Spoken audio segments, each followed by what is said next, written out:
एक बार एक वैज्ञानिक ने एक टीडे को पकड़ा और उसे अपनी आवाज़ पर छलांग लगाना सिखाया। वैज्ञानिक टिंडे से कहता और कूदो, और टीडा उसकी आवाज़ सुनते ही जोर से छलांग लगा देता। अब वह वैज्ञानिक था, प्रयोग करना तो बनता ही था। उन्होंने टीडे के छलांग पर प्रयोग किया।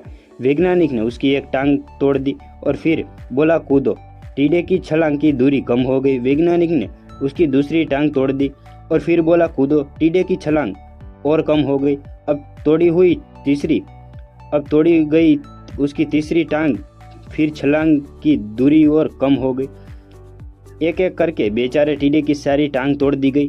अब आखिरी टांग टूटने पर जब उससे कहा गया कूदो तो वह हिल भी नहीं पाया। जब वैज्ञानिक ने अपना निष्कर्ष अपनी डायरी में लिखा, जानते हो उसने क्या लिखा?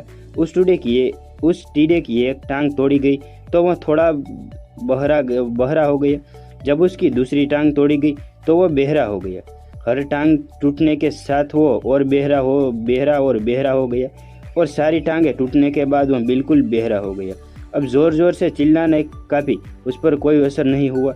वो तो अपनी जगह से हिला तक नहीं, छलांग लगाना तो दूर की बात थी। इस कहानी को सुनकर सभी को ऐसा ही लग रहा होगा कि क्या मूर्ख वैज्ञानिक था, इतनी सीधी सी बात उसे समझ नहीं आ पाई।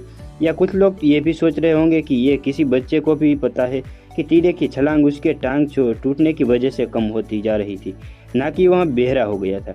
दोस्तों, हम सभी जीवन में कई बार ऐसी मूर्ख बन जाते हैं। कई बार जीवन में दो घटनाएं एक साथ ऐसी घटती है कि उसका कोई एक दूसरे से कोई संबंध होता ही नहीं है, फिर भी ऐसा लगता है कि गहरा संबंध है। कभी कभी दिखता कुछ और है लेकिन समझ कुछ और आता है। ऐसा वास्तव में होता है, कुछ और है। इसलिए अगर पछतावा नहीं है तो जीवन में बदले, जल्दबाजी में कोई निर्णय ना ले। हमेशा समझबूझ और इस्तेमाल करें, सावधानी बरतें, नतीजे सोच विचार कर ही निकलते हैं।